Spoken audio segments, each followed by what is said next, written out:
तो दोस्तों आज मैं एक्सप्लेन करूंगा द सिग्नेचर मूवी को। ये बहुत ज्यादा इमोशनल करने वाली मूवी है, इतनी ज्यादा कि कोई भी खुद को रोने से नहीं रोक पाएगा। मूवी शुरू होती है और हमें दिखाया जाता है कि मधु और अरविंद यूरोप टूर पर जा रहे हैं। ये अपनी रिटायरमेंट को एंजॉय कर रहे हैं। अभी बस मधु की लास्ट विश यही है कि ये घूमना जाना चाहती है। तो अभी इनकी पूरी फैमिली इनको एयरपोर्ट पर छोड़ने आई। इनके बच्चे और उनके भी बच्चे सब बहुत खुश थे। मधु सेल्फी लेते हुए अंदर जा रही थी कि तभी उसे ब्रेन हेमरेज हो जाता है। मधु को सीरियस कंडीशन में हॉस्पिटल में एडमिट करना पड़ता है। कंडीशन इतनी सीरियस है कि किसी भी सेकंड मधु की डेथ हो जाए कुछ नहीं पता। फिर हमें दिखाया जाता है कि 8 दिन गुजर चुके हैं। मधु की कंडीशन में थोड़ा सा भी सुधार नहीं है। अरविंद मधु की प्रेजेंस को फील करने, खुद को इस मुश्किल टाइम में फाइट करने के लिए मधु की फेवरेट जगह पर जाता है, लेकिन वहाँ मधु नहीं आ सकती थी। ये ऐसे ही थोड़ा टाइम वहाँ रुककर वापस आ जाता है। ब्रेन हेमरेज होने के बाद डॉक्टर ने मशीन के जरिए मधु की हार्ट बीट को मेंटेन रखा है। ऊपर से मेडिसिन का बिल इनके 9 दिनों में 8 लाख रुपए खर्च हो चुके हैं और अभी भी मधु की कंडीशन सेम है।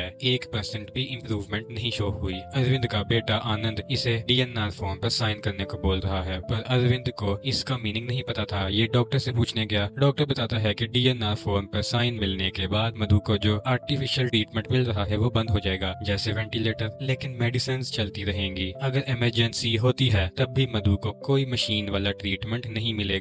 अभी अरविंद को समझ आया कि इसका बेटा गिव अप कर दिया है। ये बस डॉक्टर से एक चीज बोलने को कहता है कि मधु ठीक हो जाएगी। ये अपनी साइड से बेस्ट ट्राई कर रहे हैं, पर डॉक्टर इतनी भी तसल्ली अरविंद को नहीं देता। अरविंद फिर भी होपलेस फील नहीं करता। इसको अभी भी होप है कि मधु ठीक हो सकती है। ये अपने बेटे से लड़ने चला जाता है। आनंद अरविंद को दवाइयों के खर्चे गिनवाना शुरू कर देता है, फिर भी वो एक्सपेक्ट कर रहा है कि वो कोई रिएक्ट ना करे। आनंद बताता है कि अरविंद के अकाउंट में 6 लाख रुपए थे, अभी उसमें से 5.5 लाख खर्च हो चुके हैं। आज इसके फ्रेंड्स हेल्प करने को रेडी हैं, पर कल को पैसे कहाँ से लाएंगे और परसों को कहाँ से? ऊपर से मधु की हेल्थ का कोई चांस नहीं लग रहा। वो अभी डीएनआर फॉर्म पर साइन करना ही सही होगा। इसकी भी अपनी लाइफ है, बच्चे हैं, अपनी प्रॉब्लम्स हैं। ये उनकी लाइफ को रिस्क पर डालकर तो मधु की हेल्प नहीं कर सकता। अभी अरविंद की अपने बेटे से तो सारी उम्मीदें टूट चुकी हैं। ये आनंद पूछता है कि क्या हम बताएं कि तुमको बड़ा करने के लिए हमको क्या क्या प्रॉब्लम फेस करनी पड़ी थी, क्या क्या खर्च हुआ था। ये मधु को इस हालत में यहाँ मरने के लिए नहीं छोड़ेगा। बस अरविंद को आनंद के पैसे नहीं चाहिए, बस आनंद साथ खड़ा रहे इतना ही काफी होगा। लेकिन आनंद तो इतना भी नहीं करना चाहता। ये बोलता है कि इसको जॉब से लीव नहीं मिलेगी और यहाँ से चला गया। अरविंद के पास अभी बिल्कुल पैसे नहीं थे। ये बहुत सोचने के बाद अपनी बेटी से हेल्प मांगने गया। अरविंद अनु के आगे हाथ जोड़ता है कि इसको कुछ पैसे दे दे। अरविंद सारे पैसे लुटा देगा। ये कभी अंजू को उसके हस्बैंड के आगे शर्मिंदा नहीं होने देगा। अपने फादर पर विश्वास करके अंजू अपने भाई के जैसे नहीं थी। ये अपने हस्बैंड से पैसों के लिए बात करने चली गई, पर वो बंदा अभी नया प्लॉट खरीद रहा है तो उसके पैसे वहाँ इन्वेस्ट हो गए। ये बहाना देकर हाथ खड़े कर दिया, पर अंजू को बोलता है कि इसने जो भी अभी तक अपनी डांस क्लासेस से कमाया होगा वो अपने फादर को दे सकती है। अंजू का पैशन था डांसिंग। ये बच्चों को अपने शौक के लिए डांस सिखाती थी, पर कोई ऐसी डांस क्लास के लिए पे नहीं करता। इसने अपने हस्बैंड से झूठ बोला हुआ था कि लड़कियां इसको पे करती हैं। ये अभी अरविंद को अपनी जितनी भी सेविंग्स थी सारी दे देती है और अपनी ज्वेलरी भी। इसके लिए अभी इसकी मोम ज्यादा इंपॉर्टेंट है। अरविंद को पैसे तो कम मिले, लेकिन इस टाइम अरविंद के पास हर एक पैसे की कीमत बहुत ज्यादा थी। अभी अरविंद वो पैसे लेकर हॉस्पिटल आया। यहाँ एक पेरेंट्स अपनी सारी कमाई लगाकर भी अपने बच्चे को जिंदा नहीं रख पा रहे। इसका बच्चा कोमा में है। डॉक्टर्स ने जरूरत से ज्यादा चीजें उस बच्चे के लिए प्रिस्क्राइब की हुई हैं, जिससे आज ये बंदा फ्रस्ट्रेट हो जाता है। और अरविंद का भी मेडिकल बिल्स का पेपर लेकर डॉक्टर से कंप्लेंट करने चला गया। डेली के 15 मास्क, 15 कैथेड्रल ट्यूब्स और ब्लड शुगर मॉनिटर और पता नहीं क्या क्या डेली मंगवा रहे हैं। जब ये बच्चे को यहाँ लेकर आया था तब तो इन्होंने जितने पैसे मांगे, जहाँ जहाँ साइन करने को बोला, ये किया था। पर अब जब इनको पता है कि डॉक्टर्स एक बच्चे के लिए पूरी फौज का सामान मंगवा रहे हैं, तब इसको गुस्सा आ गया। डॉक्टर्स बस इमरजेंसी लिख कर दे देता है और पेरेंट्स को वो लाना ही पड़ता है। एक तरीके से पेरेंट्स को ब्लैकमेल किया जा रहा है। अभी डॉक्टर बहाना दे रहा है कि कभी कभी कोई गलती से लिख देता है, ये बात करेगा और इन्हें जो भी प्रॉब्लम है उसे कंप्लेंट बॉक्स में डाल दें। पर कंप्लेंट बॉक्स भर चुका है, उसमें डालने का कोई फायदा नहीं है। फिर डॉक्टर इस बंदे को अपने कैबिन में ले गया। यहाँ उसे ओपन धमकी दी कि अगर नहीं ला सकते तो बच्चे को लेकर कहीं और चले जाओ। अच्छे इक्विपमेंट्स इस हॉस्पिटल में हैं और कहीं ऐसी मेडिकल फैसिलिटी नहीं मिल पाएगी। अभी इस चीज का भी ये डॉक्टर गलत फायदा निकाल रहा है। इसको इंसाफ नहीं मिलता। ये अगेन बाहर आकर सभी को अवेयर करने की कोशिश करता है कि वो लोग पूछें पूछे डॉक्टर से इतना बिल क्यों? आज जो मुसीबत इस पर आई है वो कल सभी पर आएगी और फिर ये एक प्लास्टिक बैग में आपके पेशेंट को भर कर दे देंगे। पर तब भी कोई कुछ नहीं बोला। सभी को अपने रिलेटिव के लिए चिंता हो सकती थी, बस कैसे भी रिलेटिव ठीक हो जाए। पैसे तो भरने ही थे। पर अरविंद अभी भी कुछ नहीं बोला। अब डॉक्टर आकर अरविंद को बोलता है कि मधु दवाइयों पर रिस्पॉन्स दे रही है, इसने होप नहीं छोड़ी है। कल जब यही क्वेश्चन अरविंद कर रहा था कि एक होप दे दो कि आप पूरी कोशिश कर रहे हो, तब ये बंदा नहीं बोला था। आज उस हंगामे के बाद बोल रहा है। कई और भी फैमिली वाले ऐसे बिल्स के लिए बोलने ना लग जाएं। अरविंद को अभी छोटी सी होप दिखी। डॉक्टर कामयाब हो गया था इसके इमोशंस के साथ खेलने में। अरविंद अभी और पैसे कैसे भी और कहीं से भी अरेंज करके लाएगा। यहाँ अरविंद की बहू अपनी बच्ची के साथ आती है। ये अरविंद के लिए खाना लेकर आई थी। आनंद तो अपने काम पर जा चुका है। अरविंद पूछने की कोशिश करता है कि आनंद अभी भी उससे गुस्सा है। नंदिनी बताती है कि आनंद के मुंह से कभी कभी निकलता है कि बेटे की शादी तो धूमधाम से कर दी थी, पर जब आनंद को अपनी वर्कशॉप के लिए पैसे चाहिए थे तब नहीं दिए। अभी गलती तो अरविंद की भी है। बेटे को बिजनेस के लिए सपोर्ट करना चाहिए था, पर क्या इतनी बड़ी गलती है कि वो बेटा अपनी माँ को मरने के लिए छोड़ दे। अभी अरविंद अपने गाँव चला जाता है, वहाँ पैसों का कोई जुगाड़ करने। अरविंद यहाँ अपने घर को बेचने आया है। वो घर जहाँ ये मधु के साथ रहता था, जहाँ बहुत सारी यादें जुड़ी हुई हैं। वही एक अकेली जगह जो इनकी लाइफ टाइम के पैसों से बना है। इसको बेचने के बाद अरविंद के पास अपना बोलने के लिए कोई जगह नहीं रहेगी। पर अरविंद फिर भी रेडी है। ये अपने पास्ट को याद करने लगता है कि वो मधु के साथ कितना खुश था। मधु अरविंद की लिखी हुई पोएम्स की बुक को पब्लिश कराना चाहती थी। मधु ने घर को ही नहीं बल्कि अरविंद को भी बहुत अच्छे से संभाला हुआ था। अरविंद तो सीधा सा बंदा था। मधु ही थी जो इसकी लाइफ को कलरफुल की थी। अभी ये अपने फ्रेंड को बुला लेता है और घर के लिए कोई डीलर ढूंढने को बोलता है। प्रभु के पास अगर पैसे होते तो अरविंद को कभी घर बेचने की जरूरत ना पड़ती। ये अपना सब कुछ दे देता। अरविंद को पैसे आज के आज ही चाहिए। मधु मशीन्स की वजह से जिंदा है। मशीन्स को चलाते रहने के लिए पैसे तो देने पड़ेंगे डेली। अगर कोई बायर मिल भी जाता है तो इतनी जल्दी लाखों रुपए तो अरविंद को लाकर नहीं दे पाएगा। अरविंद घर को हाफ रेट पर भी बेचने को मान गया। इसे तो आज ही पैसे चाहिए थे, पर घर काफी बड़ा है, इसको हाफ कीमत पर भी एक ही दिन में बेचना मुश्किल है। फिर भी प्रभु बायर ढूंढने में लग जाता है। ये अरविंद को उसके बेटे को बुलाने को बोलता है, क्योंकि ये घर जॉइंट ओनरशिप पर है। अरविंद और आनंद दोनों की प्रॉपर्टी के पेपर्स पर साइन लगेंगे। अरविंद जानता था कि आनंद रेडी नहीं होगा। वो तो लड़का चला गया है मधु को मरने को छोड़कर, पर फिर भी अरविंद उसे बात करने को चला गया। आनंद घर बेचने को नहीं मानता। इसने साइन करने से साफ मना कर दिया। अभी अरविंद पूरी रात बाहर बैठकर सोचता रहता है कि कैसे घर बेचेगा। ये डिसाइड कर लेता है कि अपने बेटे के फेक सिग्नेचर करेगा। घर को तो बेचना ही पड़ेगा। पर प्रभु इसको समझाता है कि अभी अगर घर फेक सिग्नेचर से बेच भी दिया और मधु ठीक भी हो गई तो बाद में क्या होगा। धोखाधड़ी के लिए अरविंद को जेल हो जाएगी। घर आनंद के नाम पर है, वो भी फंसेगा। उसके भी बीवी बच्चे रोड पर आ जाएंगे। तो क्या ये अरविंद को चलेगा? अरविंद ऐसा नहीं कर सकता। ये खुद तो जेल जा सकता था, पर आनंद की फैमिली को तो रोड पर नहीं ला सकता था। अभी प्रभु इसके पुश्तैनी घर जहाँ इसका भाई रहता है वहाँ से अपना हिस्सा मांगने को बोलता है। वो प्रॉपर्टी को लेने को कोई प्रॉब्लम नहीं होगी, पर वो चाहता है कि ये भी साथ चले, क्योंकि अरविंद सीधा सा बंदा है। ये अपना हक वहाँ प्रॉपर्टी में नहीं मांग पाएगा। शर्म के मारे ज्यादा बोल ही नहीं पाएगा। पर ये फिर भी अकेला ही चला गया। अरविंद यहाँ कई सालों के बाद वापस आया था। जब से ये शहर में गया है कभी वापस मुड़कर नहीं आया। आज इसको अपना ही पुश्तैनी घर ढूंढने में टाइम लग गया। फिर जब घर मिला तो वो बस 2 रूम्स का छोटा सा घर था। यहाँ की सारी जमीन रोड्स के बनने में चली गई है। अरविंद का भाई बहाना देता है कि ये केस हार गया था, अभी बस ये छोटा सा घर है, इसमें अरविंद को क्या हिस्सा चाहिए। पर अरविंद को तो अभी जो भी मिल जाए वही काफी होगा। ये मधु की कंडीशन के बारे में सब बता देता है। तब अरविंद के भाई ने इसे 1 लाख रुपए देकर प्रॉपर्टी का हिस्सा बताकर बात खत्म कर ली और बोल दिया कि अब यहाँ पर अरविंद का कुछ भी नहीं है सिवाय इसके भाई के। अरविंद यहाँ से पुश्तैनी घर के अपने हिस्से का बस 1 लाख लेकर वापस चला गया। प्रभु सही था कि अरविंद सीधा बंदा है, ज्यादा नहीं मांग पाएगा। बस एक यही आखिरी रास्ता बचा था। यहाँ से भी ज्यादा नहीं मिल पाया। प्रभु तो यहाँ जाकर अभी भी फाइट करना चाहता था अरविंद के हक के लिए, पर अरविंद वहाँ की हालत देखकर आया था। ये जानता था कि वहाँ से ज्यादा कुछ नहीं मिल पाएगा। अभी प्रभु अरविंद को एक और रास्ता बताता है। कुछ दिन पहले एक हार्ट पेशेंट बच्चे के सर्जरी के लिए पैसे चाहिए थे। पेरेंट्स न्यूज़पेपर वालों के पास गए और न्यूज ने डोनेशन के लिए आर्टिकल छाप दिया। कुछ ही दिनों में लोगों ने इतना डोनेशन कर दिया कि बच्चे की सर्जरी हो गई। तो ये लोग भी न्यूज़पेपर वालों के पास जा सकते हैं हेल्प के लिए। अरविंद अभी वहीं चला गया, पर ये लोग तो बोलते हैं कि बच्चे का आगे पूरा फ्यूचर पड़ा था, वो आगे सोसाइटी के काम आएगा। मधु की तो एज ज्यादा हो गई है, उनके लिए पैसे लेकर क्या करोगे? क्या पहले कभी मधु ने सोसाइटी के लिए कुछ किया है लाइफ में? पर मधु एक हाउसवाइफ थी, कोई सोशल वर्कर नहीं। मतलब यहाँ से तभी हेल्प मिल पाएगी अगर मधु की एज कम होती या फिर उसने सोसाइटी के लिए कोई काम किया होता।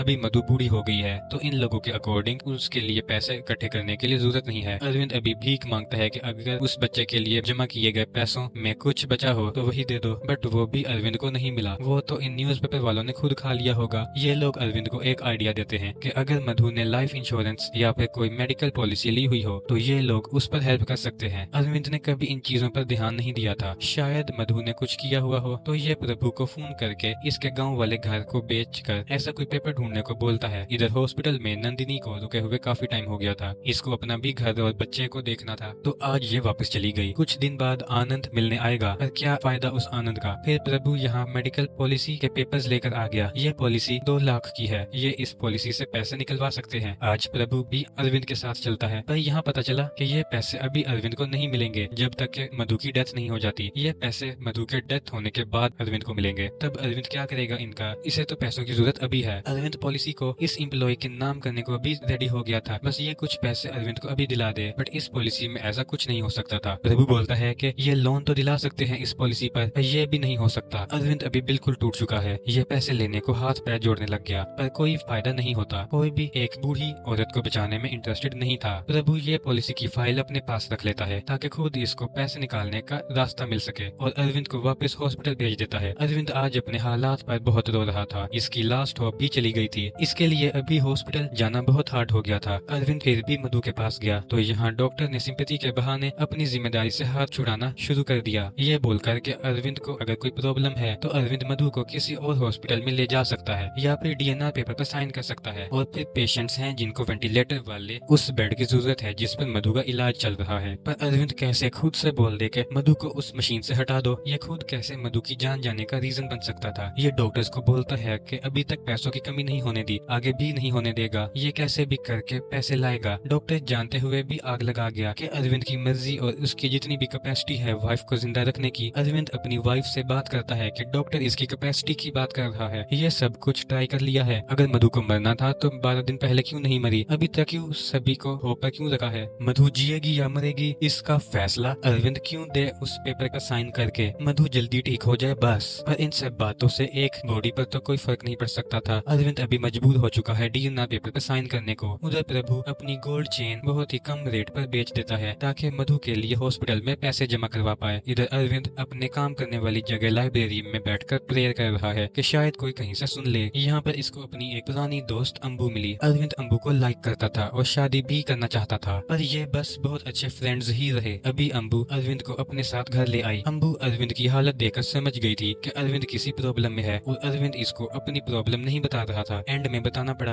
आज रात के लिए अरविंद यहीं रुकता है। रात में अरविंद को अंबू की भी प्रॉब्लम का पता चल गया। अंबू भी अपनी प्रॉब्लम छुपाकर हैप्पी फेस रख रही थी। इसको कैंसर है और वो भी लास्ट स्टेज। बेटा विदेश में जॉब करता है, हस्बैंड की डेथ हो चुकी है। लाइफ के इस लास्ट स्टेज पर भी अंबू अकेली है, पूरी फैमिली होते हुए भी अकेली। अरविंद पहले भी अंबू को प्रॉब्लम में नहीं देख सकता था, न ही ये आज देख सकता है। ये सुबह में जल्दी उठकर हॉस्पिटल चला गया और लास्ट टाइम मधु से मिलता है। आज अरविंद ने सिग्नेचर करने का डिसीजन ले लिया था, ये जानते हुए भी कि मधु की डेथ का रीजन ये खुद बन जाएगा और फिर पूरी लाइफ इसी गिल्ट में रहेगा। अरविंद ने सिग्नेचर कर दिया, इसके पास कोई रास्ता नहीं बचा था। फिर अंबू हॉस्पिटल आई और इसने 10 लाख मधु के इलाज के लिए जमा कर दिया। ये मधु को मिलने गई तो देखा कि मधु की बॉडी रिएक्ट करने लगी है। मधु जल्द ही ठीक हो जाएगी। ये अरविंद को ढूंढने लगती है गुड न्यूज देने को और फिर उसके लिए कॉफी लेने गई। तब तक प्रभु भी यहाँ आ गया था। प्रभु ने भी जितना हो सकता उतने पैसे जमा कर दिए थे, पर जब अरविंद के पास गया तो पता चला कि अरविंद डीएनआर पेपर पर साइन करने के बाद उस गिल्ट में मर चुका है। अरविंद के लिए ये डिसीजन बहुत ज्यादा हार्ड था, ये उसको सह नहीं पाया और मधु से पहले खुद अरविंद की डेथ हो गई। यहीं पर इस मूवी की सैड एंडिंग हो जाती है। तो दोस्तों आपको ये मूवी कैसी लगी हमें कमेंट्स में जरूर बताइएगा। अगर वीडियो अच्छी लगी हो तो लाइक करें और चैनल को सब्सक्राइब करें।